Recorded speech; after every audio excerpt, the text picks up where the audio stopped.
Next up is our keynote speech by Mr. Ajit Bajaj. I would like to say a few words about him before he joins us for the stage. Mr. Ajit Bajaj is an adventurer, an explorer, and one of the few in the world to have completed the Explorer's Grand Slam, which entails skiing to the North Pole and the South Pole, as well as climbing the seven summits, that is the highest mountains on every continent. Everest in Asia, Aconcagua in South America, Denali in North America, Kilimanjaro in Africa, Elbrus in Europe, Vinson in Antarctica, and Kosciuszko in Australia. Ajit Bajaj was conferred with Padma Shri in 2012 by the President of India. He has also been felicitated with the Hall of Fame Award by the Adventure Tour Operators Association of India and the Hall of Fame by Indian Association of Tour Operators. Ajit scaled Mount Everest with his daughter Dia on May 16, 2018, becoming the first child-parent duo to have accomplished this. They are also the first parent-child team in the world to have climbed Mount Everest from the north side. Ajit is the first Indian to have completed the Polar Trilogy, which entails skiing to the North Pole, to the South Pole, and across the Greenland.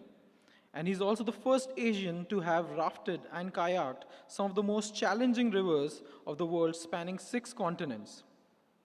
He has won a bronze medal in the National Games and 1 silver and 2 bronze medals in the international rafting competition in Switzerland and Russia. He captained the international team for the World White Water Rafting Championship in Turkey in 1994. Ajit has done a number of first descents of rivers and is considered a pioneer of river rafting, kayaking, expedition skiing, and sea kayaking in India. Ajit has had proud privilege of conducting 50 courses and expeditions for the Indian Armed Forces, including Special Forces in river rafting and whitewater kayaking, down some of the most turbulent waters in the country. Ajit is a PADI, Professional Association of Driving Instructors, certified rescue driver, and has qualified as mountaineering instructor from ENSA, French National School of Skiing and Alpinism. Ajit Bajaj was educated at Lawrence School, Sanawar, and St. Stephen's College. Ajit is the founder and the managing director of Snow Leopard Adventurers Private Limited, 4 times National Tourism Award-winning organization. He's the founder Planet Harmony, an initiative to integrate to the mainstream children from disturbed areas such as J&K, Northeast, and Naxal-affected areas. Ajit has served as a member of Global Sustainable Tourism Council, a UN World Tourism Organization. Ajit was the chairperson of Camping Policy and Caravan Tourism Policy for the Ministry of Tourism, Government of India. Ajit is the fellow of Royal Geographical Society and fellow Aspen Global Leadership Network. Ajit was invited to participate in the Champions of Change event and with the Prime Minister of India in August 2017. He is the president of Adventure Tour Operators Association of India and was instrumental in setting up the adventure tourism safety guidelines for the country. Please put your hand together for Mr. Ajit Bajaj.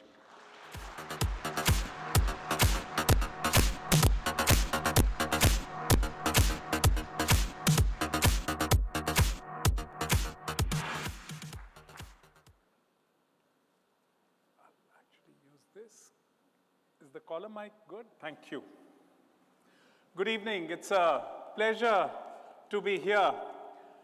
You know, I'm going to take you to some of the coldest places on the planet, to the 3 poles, to the very top of our planet, the geographical North Pole, 90 degrees north latitude, to the South Pole, 90 degrees south latitude, and the 3rd pole, which is the summit of Mount Everest. So if you guys have some jackets, it's going to get really cold here. It's going to go down to at least minus 50 degrees Celsius. So good idea to get them on. So let your imagination run wild and high. It's a sunny day in the Himalaya. You're climbing at 8,000 meters in the so-called death zone. It's called the death zone because at 8,000 meters, there's very little oxygen. It's a sunny day. It's a sultry minus 20 degrees Celsius. You're climbing on a mixture of rock and ice. You can see the summit of Mount Everest at the back over there, right? And well, if something happens here, there is no such thing as rescue. So with very little warning, wind speeds pick up, and the temperature drops to minus 40 degrees Celsius.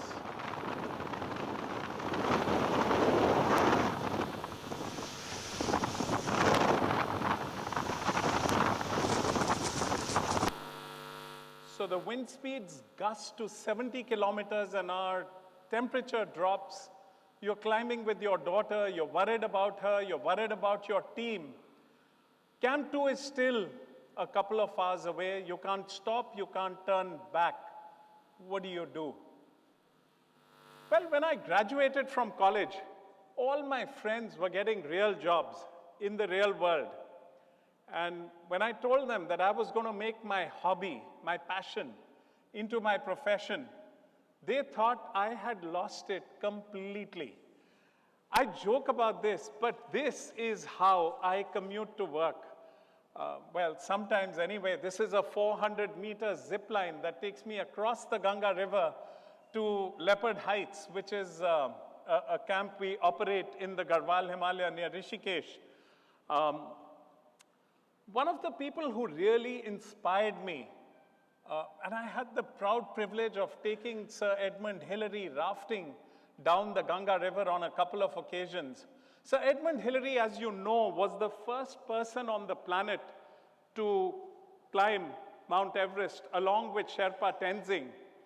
And in our world of adventure, we really look up to him, not just for being the first person to have climbed Everest, but for the great work he did for the Sherpa people of Nepal post-Everest. He was very famous. He raised funds and built schools and hospitals for them. So, you know, this is in the 80s. Straight out of college, I got into the world of adventure. My parents were very supportive.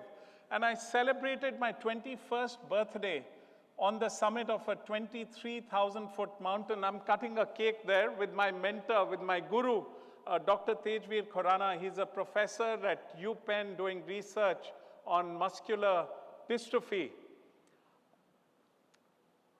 I was lucky. I got this opportunity to raft some of the wildest rivers on the planet. This is kayaking down the Choru River in Turkey.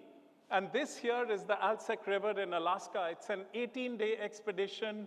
You go through icebergs. And what makes it really interesting is the encounters with grizzly bears there as well. So we were lucky. We got to see 28 grizzly bears, grizzlies and black bears. One of my favorite rafting rivers on the planet is the Zambezi River. This is one of the wildest rivers for rafting in the world. And what happened, it's got a grand setting. You have the Victoria Falls, which is one of the 7 natural wonders of the world. It's a mile-wide curtain falling about quarter of a mile, and then the river goes into this gorge. So that's a 16-foot raft you see over there, and it disappears into the maelstrom. But what makes rafting on the Zambezi really exciting is sometimes when you're rafting, the raft can flip, right? And if that happens, you pull everybody back in and you get going again. But on the Zambezi, you have these big guys, these big crocodiles in the calm pools. And so in case you do flip, you've got to re-flip. You've got to get everybody back in, and you've got to re-flip the raft quickly. Competing for the country in international rafting championships was a huge, huge honor. And we got to compete in Switzerland, in Siberia, in Russia, and in Turkey. But the proudest privilege was to train the Indian Armed Forces.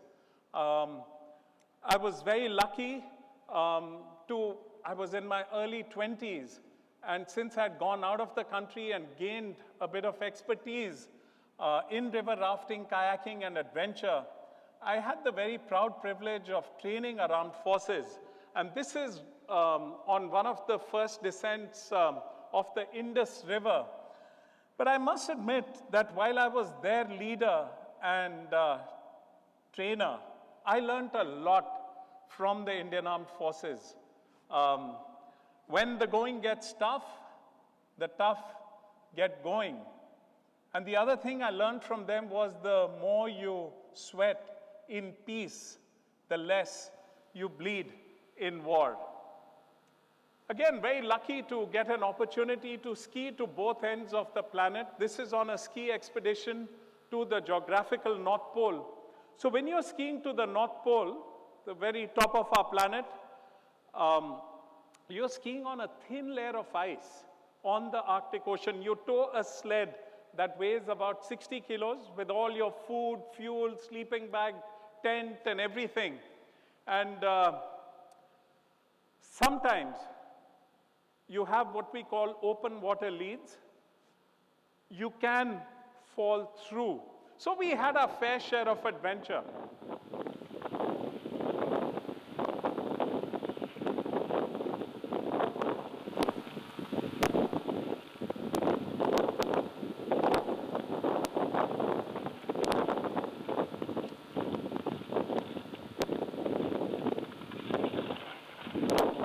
Well done, good one. And here goes the sled. Oh, shit. Pardon my language, I had to stop filming and go and help my buddy there. But getting to the geographical North Pole and planting the Indian tricolor was a very proud and emotional moment. The funny thing is, when you get to the geographical North Pole, as you all know, all the longitudes converge at the North Pole. So in a strange kind of a way, if you run around the North Pole, you've actually circumnavigated the world. This is just having a bit of a laugh, a swim in the Arctic Ocean. But as an aside, I must share with you that the coldest temperature we faced on our ski expedition to the North Pole with the wind chill factor was about minus 60 degrees Celsius. And when we got to the North Pole, a day later, we were helicoptered back to a Russian polar research station called Barnio. And from there, a week later, I was back in Delhi in May, where the temperature was about, I think, plus 45 degrees Celsius. But it's amazing how quickly the human body adapts. Ajit in the water. That's having a swim Say in the hello. Arctic Ocean. Hello, New Delhi. So the depth of the Arctic Ocean at the North Pole is 13,000 feet.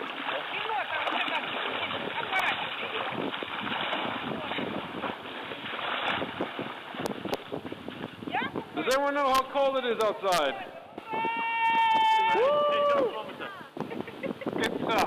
It's definitely warmer inside. Well, I was saying it's actually warmer inside. I think it's so important to celebrate every moment of life and enjoy this journey of life. A few months later, I was invited to, this time on an expedition to the very bottom of our planet, to the geographical South Pole. And I still remember, it was 3rd January, my wedding anniversary, and this little plane, this Twin Otter, dropped us off to the starting point of our expedition and took off. Now, there's a term we have in the great outdoors.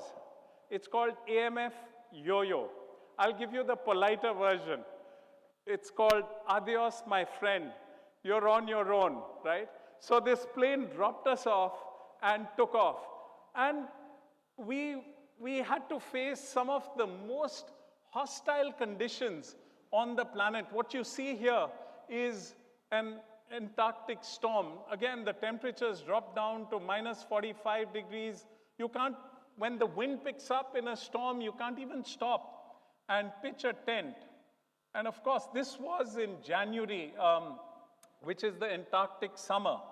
And you have 24 hours of daylight over there. That's my photograph at the geographical South Pole. I'm frozen stiff, but I don't know if you can tell. I'm smiling big time.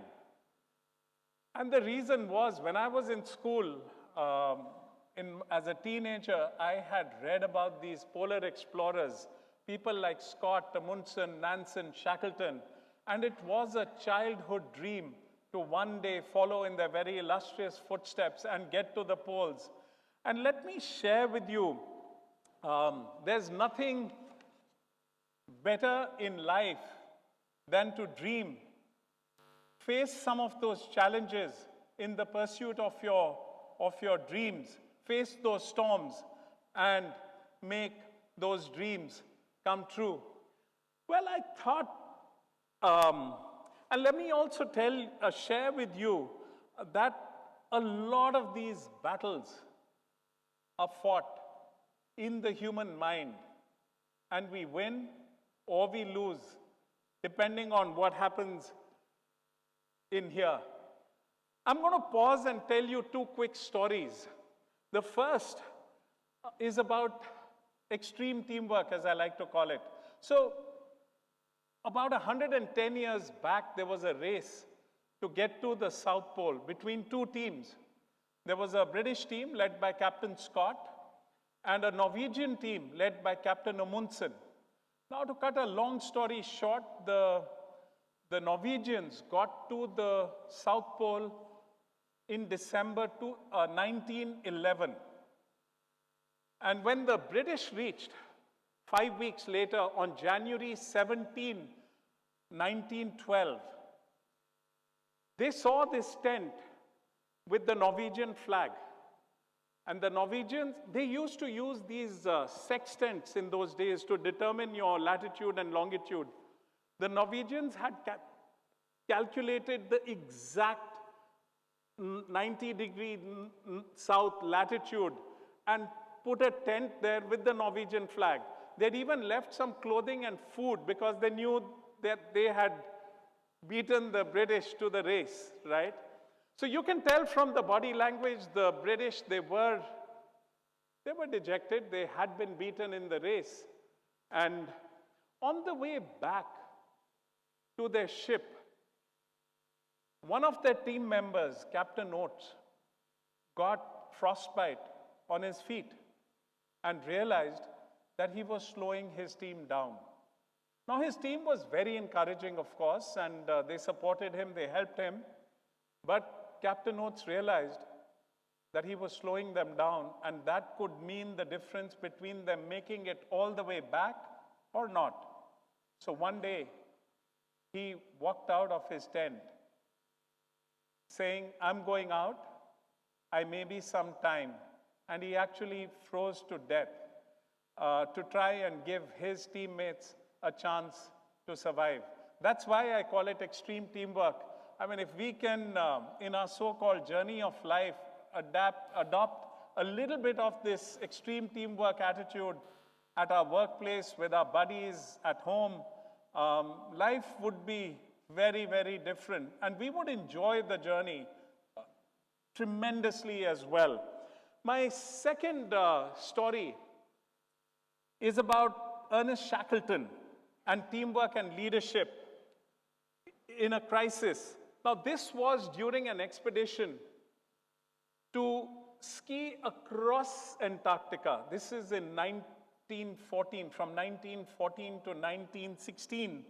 And this was to be a potentially history-making ski across Antarctica via the South Pole.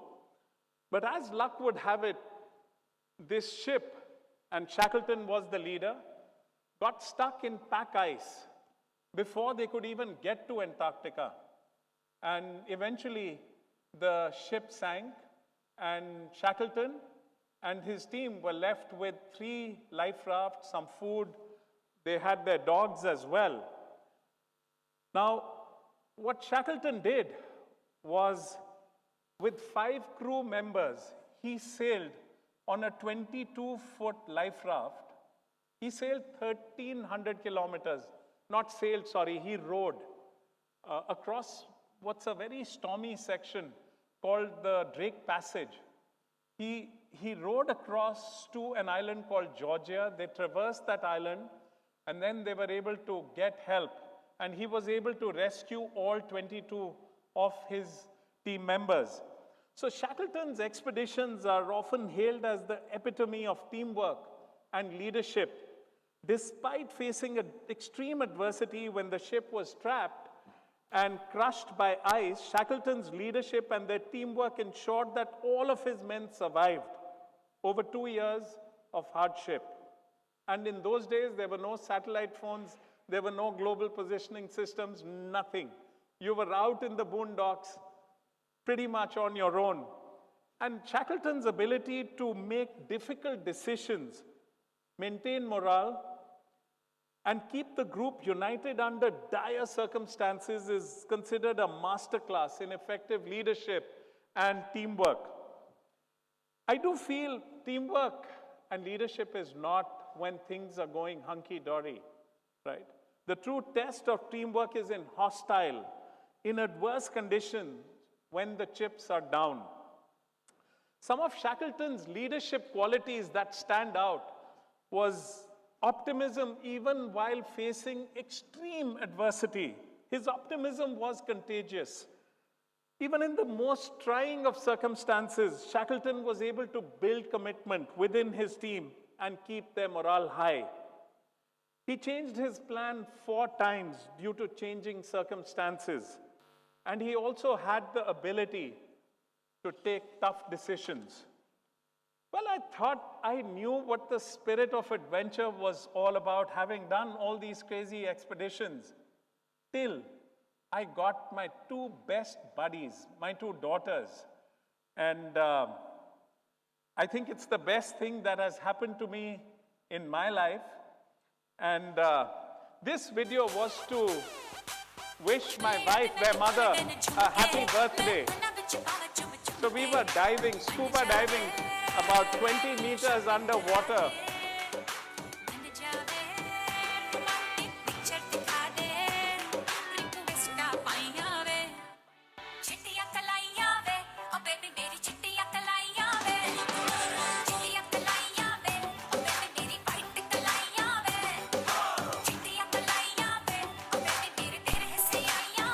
Says, happy birthday, love you, mama. So, well, both my daughters have inherited this crazy gene from me. My younger daughter loves scuba diving, kayaking, and she's a great singer. But my elder daughter enjoys the extreme outdoors. That's her kayaking the Moose River in the US. And Dia was all of 14 years old when we did our first major expedition. This was a 3-week sea kayaking expedition along the fjords of West Greenland. So we were pretty much on our own. We carried everything in waterproof hatches on the kayak, right here. And we got to see blue whales, we got to see Arctic foxes, and it was an amazing expedition. And when Dia was all of 17 years old, we got to the west coast of Greenland. This little plane dropped us off and took off. And we skied with a team of 600 kilometers along the Arctic Circle from the west to the east coast of Greenland. I must admit, I was a very nervous father. Nobody that young, she was still in school, nobody that young had actually done this. And when we got there, I knew Dia was a great outdoor person, a mountaineer, a skier, but I didn't really know if I'd done the right thing. And I was extremely nervous. But luckily, as things would have it, she fared extremely well. We would ski for 8 to 10 hours every day. On the third day, we were in a major storm. It lifted Dia up and threw her violently down, and there was very little we could do to actually help each other even at that time, till the wind died down a little bit. But there was that grit and determination on her face, and she just kept going through it all. This is camping on the Arctic ice. You have 24 hours of daylight. The temperature there was minus 20. The ambient temperature was minus 23 degrees Celsius. You can also see some huskies in the background. We had 2 teams of huskies that actually carried all our expedition gear. All we had to do was carry about 15 kilos while cross-country skiing. We had to take all our emergency kit with us, always. Now, this was straight out of a James Bond film. What we did is we navigated past this, what you see here. It was called Die 2. Now, what had happened was during the Cold War, the Americans, they built 3 of these distant early warning stations. These were radars in the middle of nowhere to warn them in case of a preemptive strike by Soviet Union, in case they decided to send a few intercontinental ballistic missiles their way. And of course, when the Cold War ended in the late 80s, I think it was in 1988, these stations were actually abandoned, and we could walk in. Even the radar had been left there. And it was quite eerie in a way. That's one of our team members, Tony. We started calling him Tony the Walrus after this. And of course, planting the Indian tricolor when we got to the east coast of Greenland was a great moment for both of us. As I mentioned, Dia was the youngest person ever to ski across the Greenland ice cap, and we were the first crazy Indians to have done this. And well, my way of saying bye to Dia, she went off to Cornell University to do her undergrad for 4 years.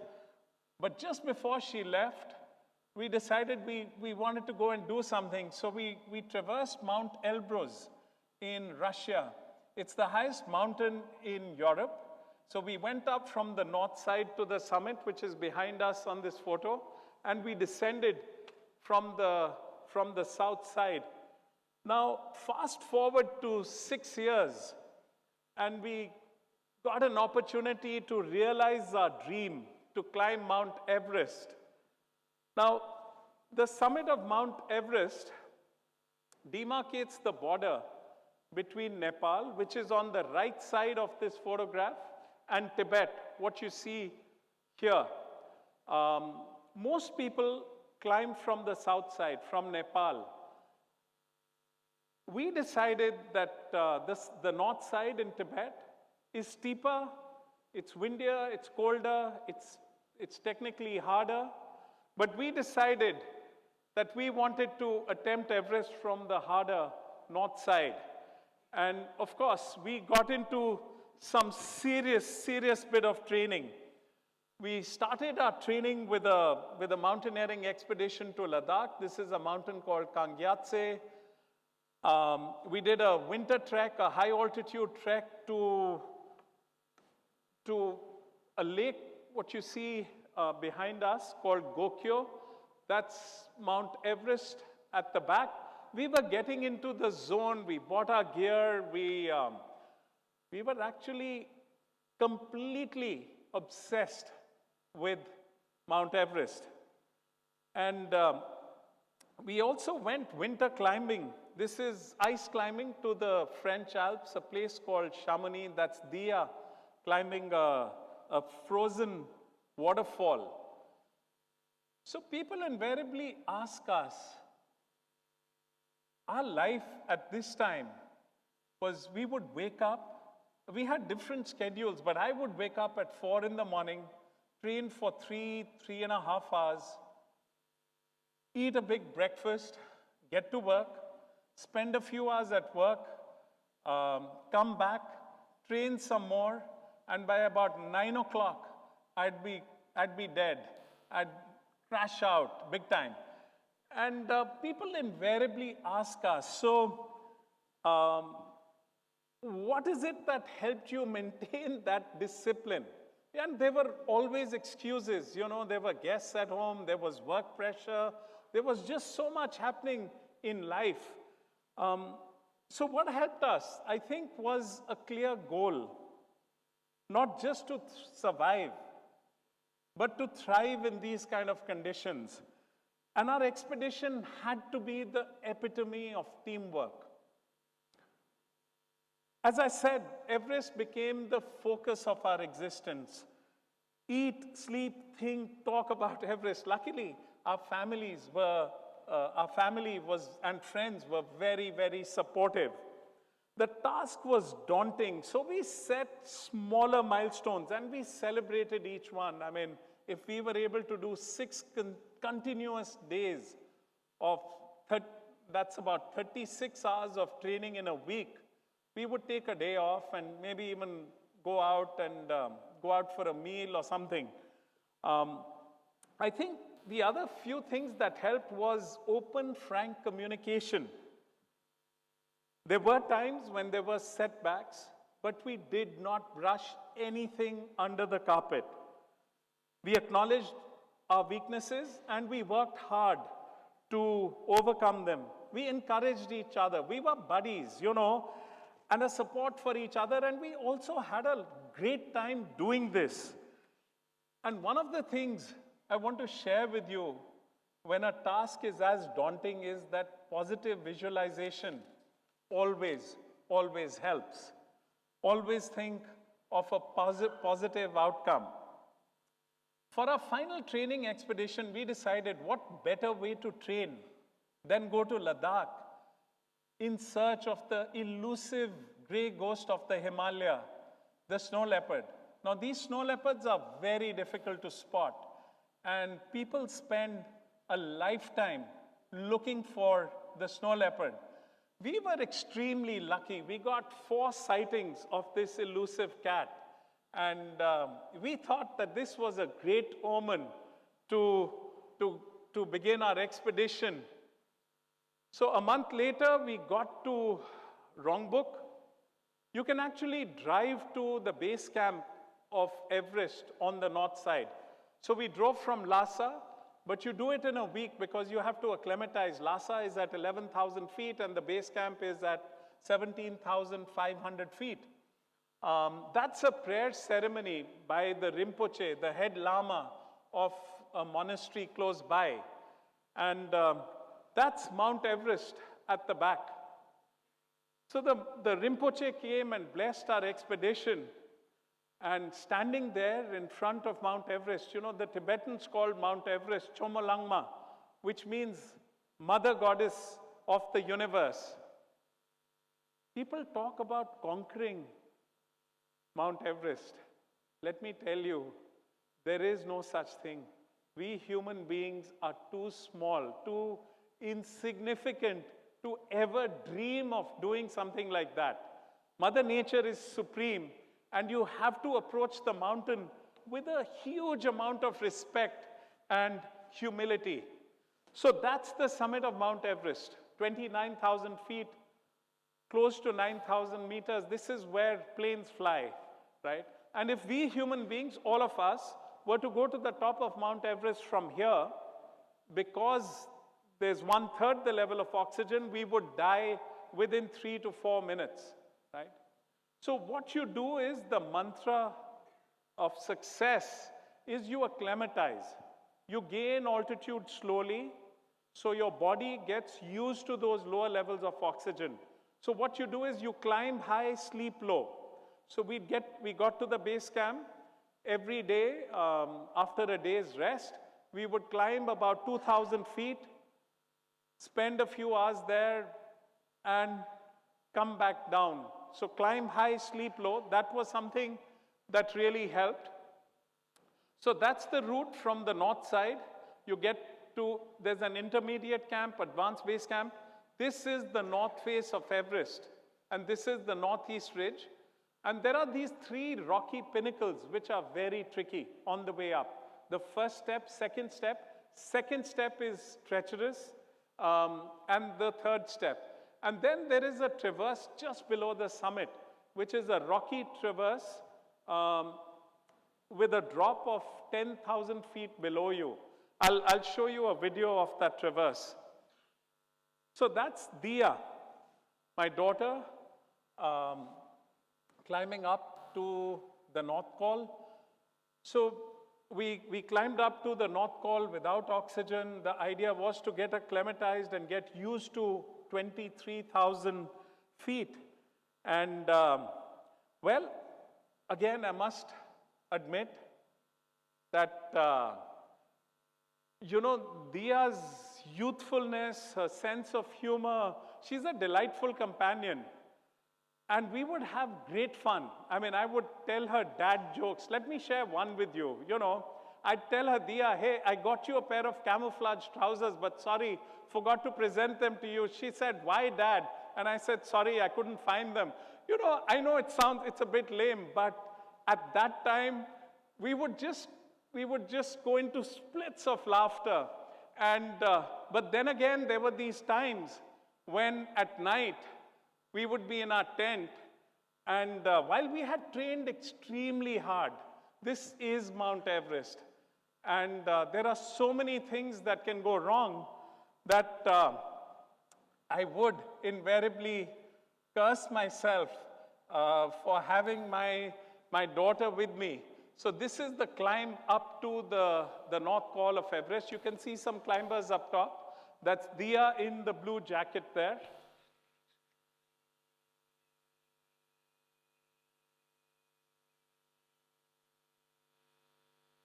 And the other thing that happens at altitude is that you lose your appetite completely. You have to force yourself to eat. So if any of you want to eat just about anything you want to eat, you can binge eat and still lose weight. I would recommend an expedition to climb Mount Everest. I know I lost 12 kilos there. So this is our camp on the North Col of Everest. On the left side, you have a crevice. And on the right side, there was a 2,000-foot drop all the way back to our advanced base camp. So each time you get out of your tent, you have to have your boots on. You've got to be fully covered. The temperature outside, even when there's no wind, is about minus 35 degrees Celsius. It's like you're living life in a deep freeze. So coming back to my story, it was a sunny day in the Himalaya, and we were climbing to Camp 2.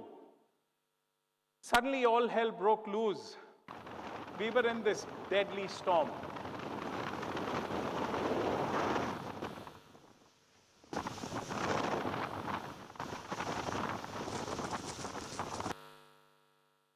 So this was a life-threatening storm. Temperatures dropped to minus 50 degrees Celsius, wind speeds gusting to 70 kilometers per hour. You can't turn back. Camp is far away. What do? You have to stay positive, even through stuff like this. You take a deep breath. You can't panic. As I mentioned, a lot of human battles are fought in the human mind, and we win or we lose depending on our mental makeup. You've trained hard, so you know that all that training will stand you in good stead. You encourage your daughter and your team, and in turn draw strength from looking at her climbing steadily and strongly through the storm. You encourage her and tell her to keep an eye on the team. And like I mentioned, positive visualization helps. Think of a positive outcome. Don't think of defeat. Think of having a hot brew in camp, or better still, planting the Indian tricolor on the summit of Mount Everest. As team players, there's a French term which has to become our middle name. It's called sang-froid, which means an ability to stay calm and cool in a crisis. Yeah? I'd like to share with all of you our sort of so-called secret of success on some of these extreme expeditions. The acronym is TOP. So to get to the top, remember TOP. T stands for teamwork. I spoke about extreme teamwork, always putting your team before yourself. O is for your outlook, a very positive outlook in life, a glass half full attitude, a happy camper attitude. And P is for planning. Confucius spoke about it in the 6th century BC. And I think there's that old saying, failing to plan is planning to fail. So we got to Camp 2, and the storm started again. We thought we were going to get blown off the face of Mount Everest. We didn't sleep that night. But we were lucky, the weather gods were kind, that in the morning, the storm abated. We forced ourselves to eat something, to drink something. You have to melt snow to make water, and it takes a long time to make a hot brew. And at this stage, as you can see, we were using supplemental oxygen. And that's the climb from Camp 2 to the summit camp, which is at 8,200 meters on Everest. So we got to our summit camp, and we tried to sleep, but there was this nervous anticipation for the climb ahead. We knew that we were going to start climbing at 9 p.m. at night. The weather forecast told us that the wind condition would be good at that time. It would just be about 30 kilometers per hour. And so at 8 o'clock, we started getting ready. I called my parents on a satellite phone and my family, and they were really, really nervous at that time. But at 9 sharp, we were out of our tents, we got our crampons on, and with headlamps, we started climbing. This is what it was like climbing at night up the north face of Mount Everest.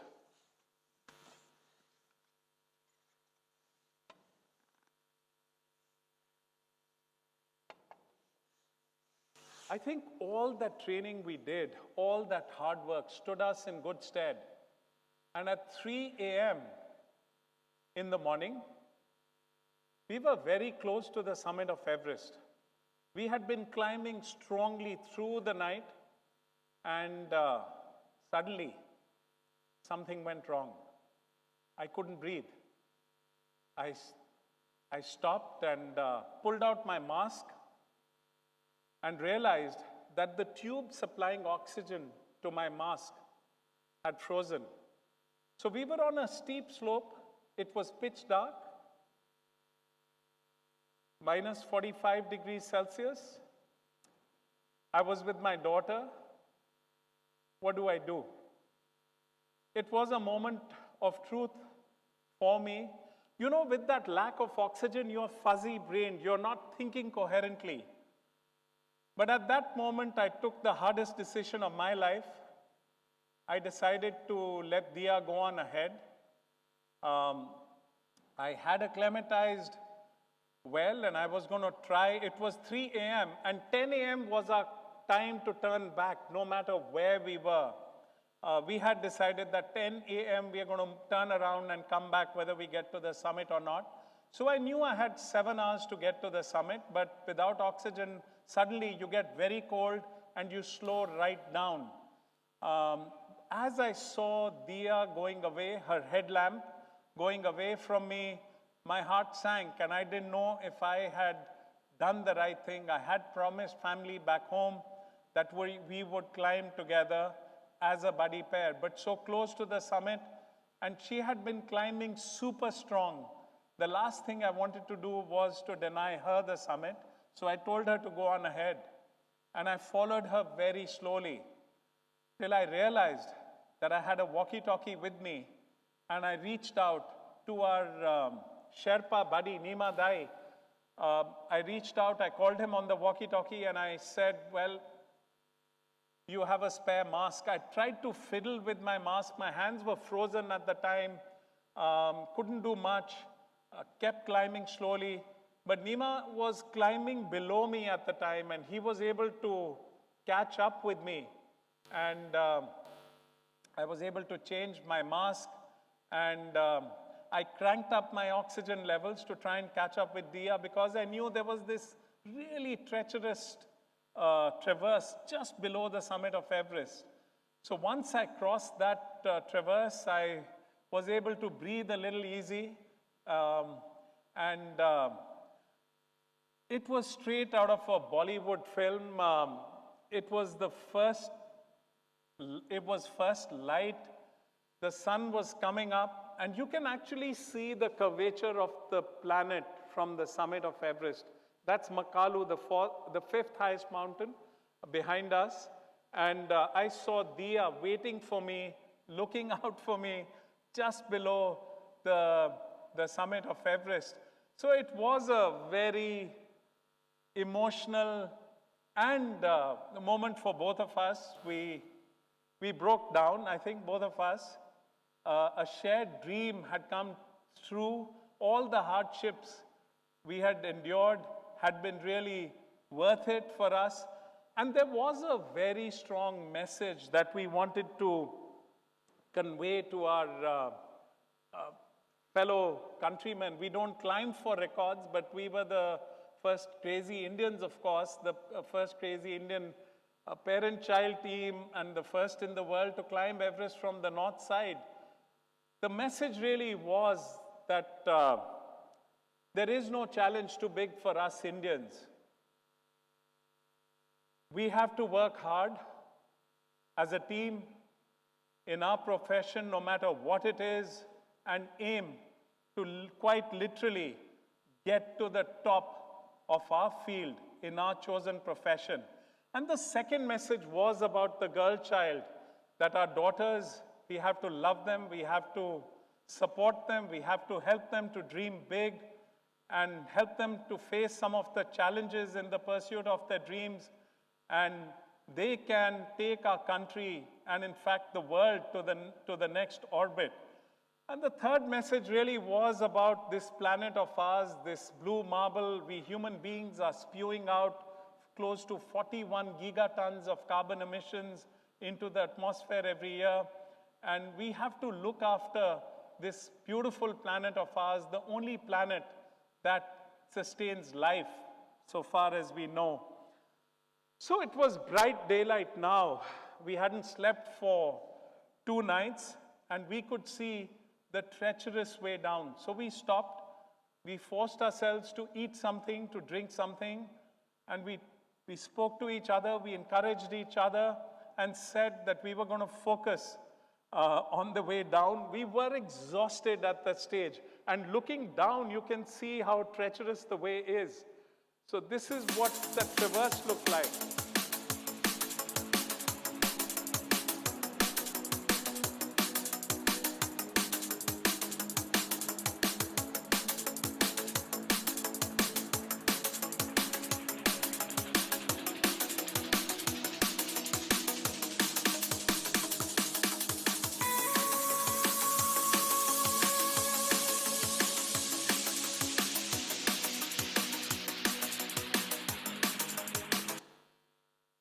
That's the third step, the third pinnacle, because when we climbed at night, we couldn't really see some of the drops below us.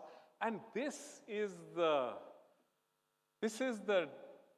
really tough second step on Everest. And there's even a body below, a frozen body, and that is something which is not nice. It's something that freaks you out, actually.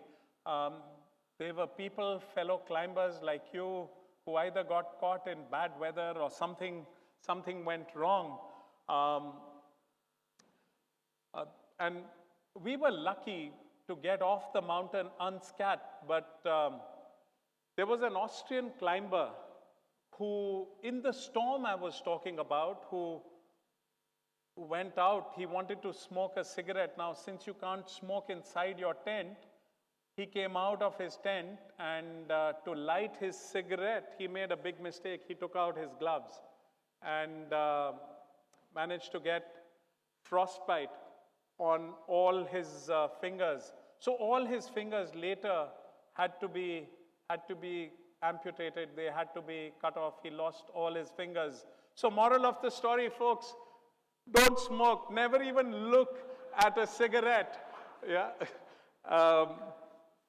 So we came back to an amazing welcome.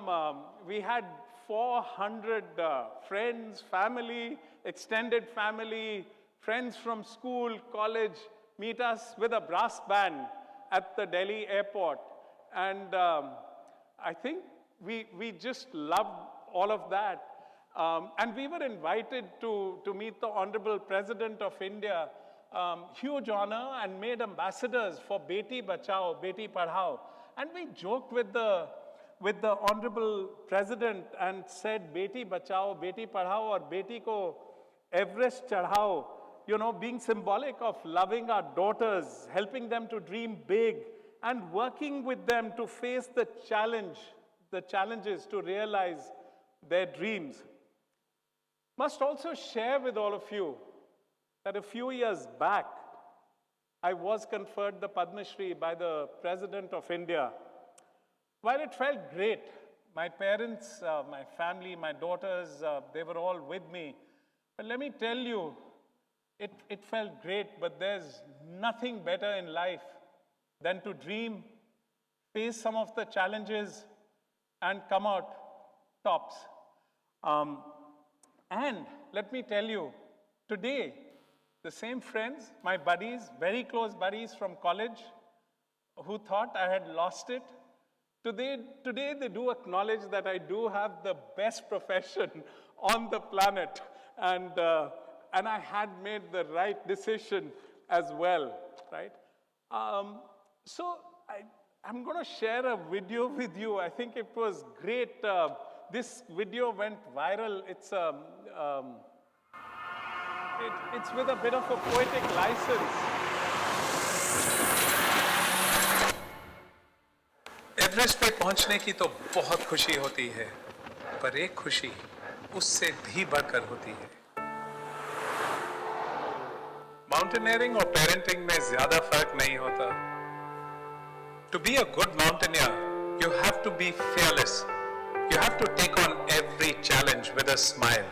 और एक अच्छा parent भी अपने बच्चों को यही सिखाता है। बचपन से ही दिया का खेल कूद और माउंटेनियरिंग में बहुत शौक था। लोग मुझे कहते थे, आप अपनी बेटी को क्या करा रहे हो? But I never really bothered about it.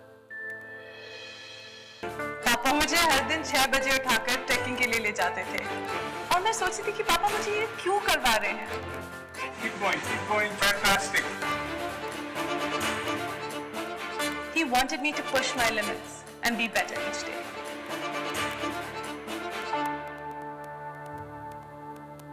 दिया से जब मैंने एवरेस्ट चढ़ने की बात की थी, I wasn't very sure.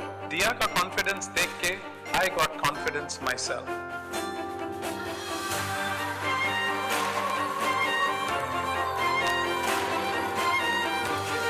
This is what life at 21,000 feet looks like. The one thing I will never forget. We were close to the summit of Mount Everest, और मेरा ऑक्सीजन मास्क, it froze. ऐसी situation में अच्छे लोग give up कर जाते हैं, but not दिया. इतनी ऊंचाई पे भी दिया ने मेरा ऐसा ख्याल रखा, जैसे बचपन में मैं उसका ख्याल रखता था.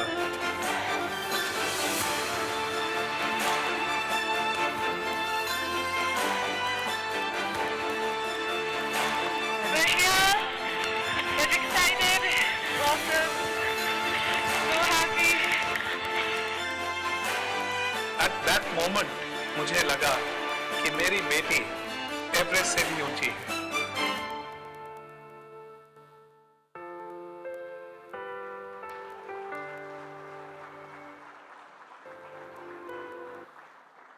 Thank you.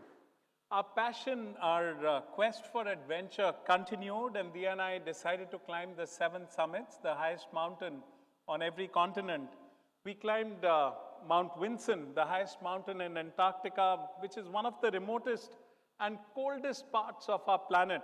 This was on January 1st, 2019. And then we attempted Mount Denali in Alaska, which is at about 63 degrees north latitude, close to the Arctic Circle. Very cold, and it's a grueling climb for 25 days. This was to be the last of our 7 summits. Until then, we had succeeded first time around in everything that we had done. On this expedition to Denali, just about 1 hour short of the summit, we got into a complete whiteout, and I decided the conditions were really bad. We couldn't really see where we were going. It was dangerous, and I decided that, or rather we decided that we were going to turn back. So we came all the way back down in a terrible storm.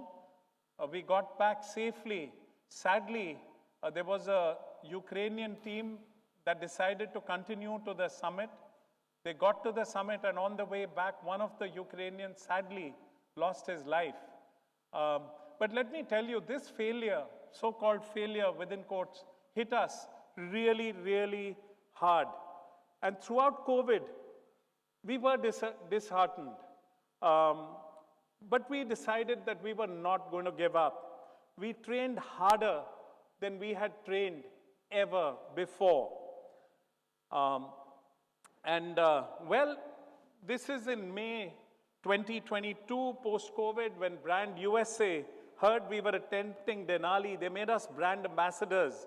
And they took us sea kayaking, they took us whale watching, and we went to Resurrection Bay on this seaplane. And then this little plane, de Havilland, dropped us off to the base camp, said AMF yo-yo, and the plane took off. And immediately after, just when we got to the base camp, there was this avalanche. There's an avalanche coming down the mountain. Glad we are nowhere close to it.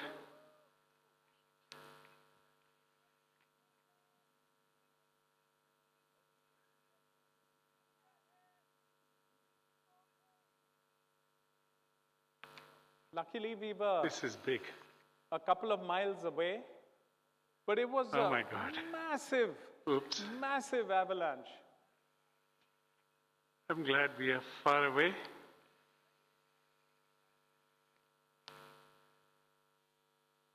So Denali is remote, it's pristine wilderness, and you strictly follow a leave no trace ethos.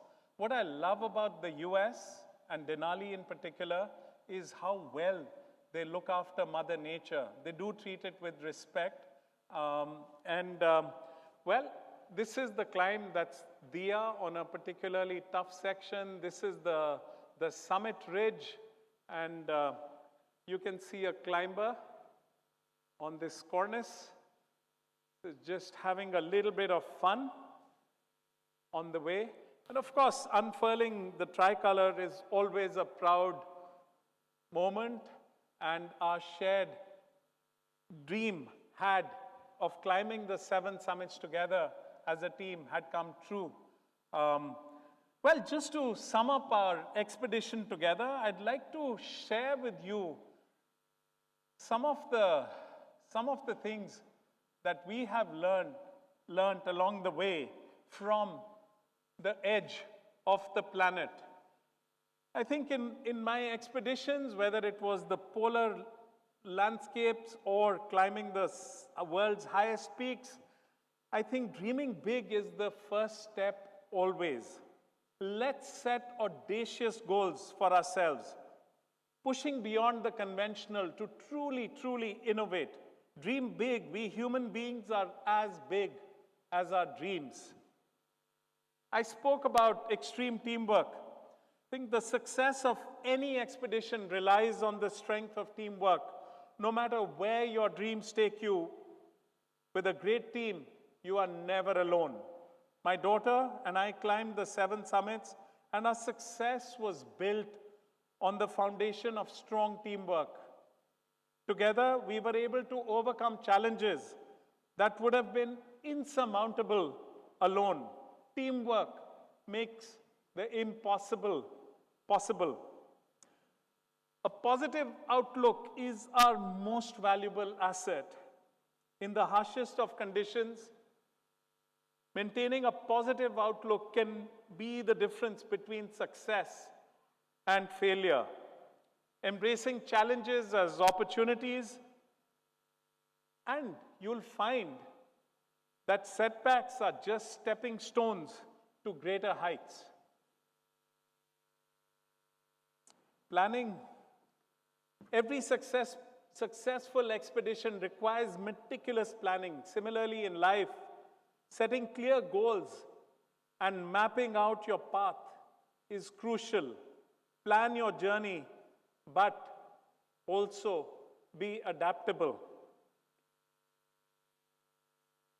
Throughout my journeys, I've come to appreciate the value of relationships and a very strong support system. We could not have done anything without the backing of our family, of our buddies, my colleagues at work. The bonds we forge with others provide us with support, encouragement, and a sense of belonging. Cultivate and nurture your relationships with family, colleagues, and friends, for they are the true treasures of life. Your dreams can only be realized if you're in good health. Health is our biggest wealth. Take care of your body and mind, prioritize your health, and you will have the strength to face any challenge and move strongly towards your goals.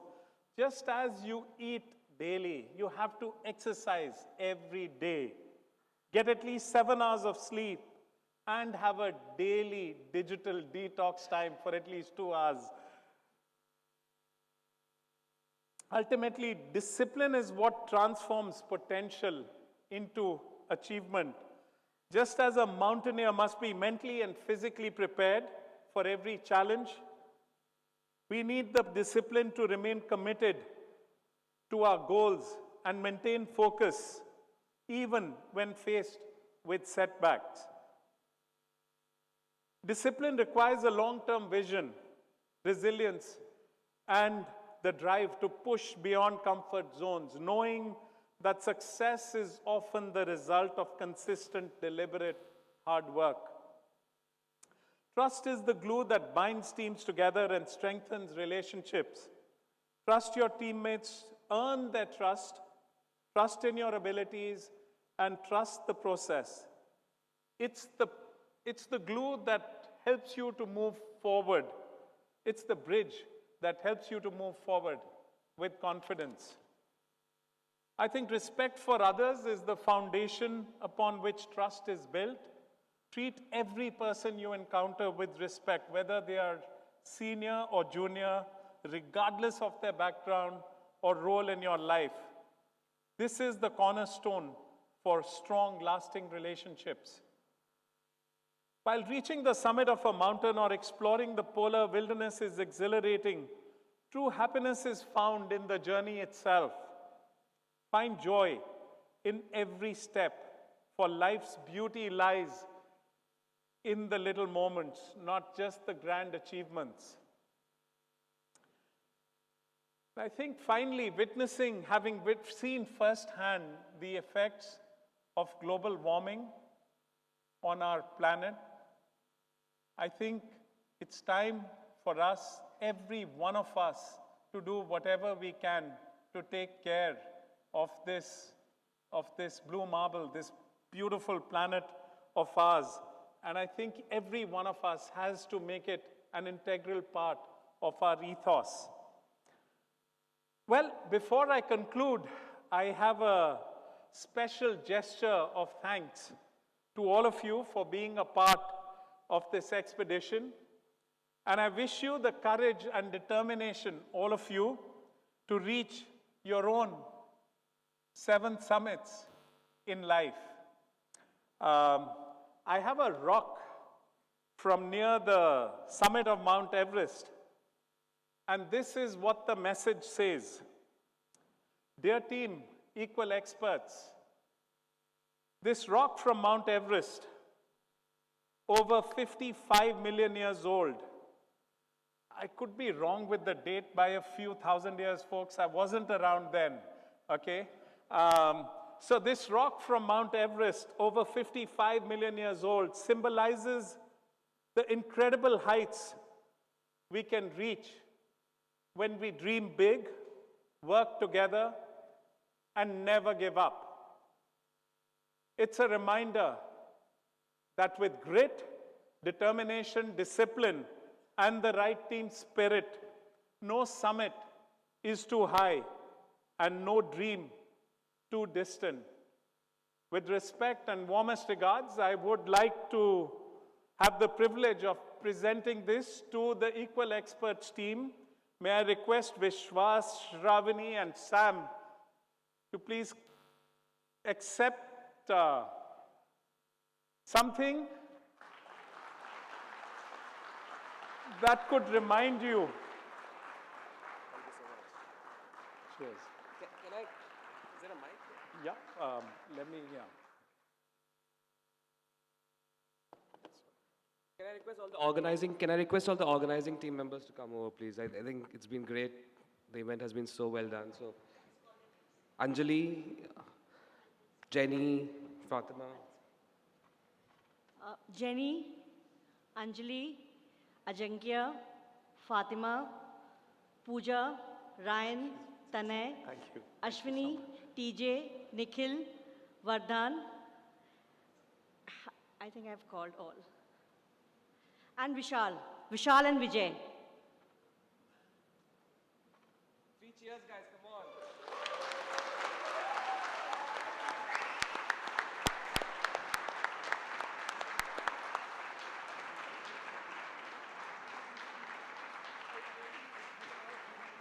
So anytime you feel that there is a challenge which is insurmountable, you can reach out, find this rock, maybe touch it, and that'll give you the strength to go on and get to the summit of your dreams together as Team Equal Experts. So with that, I'd like to wish all of you great health, happiness, and success, continued success, higher than the 7 summits. Thank you so much. Thank you. Thank you. Cheers. Thank you. Thank you. Thank you.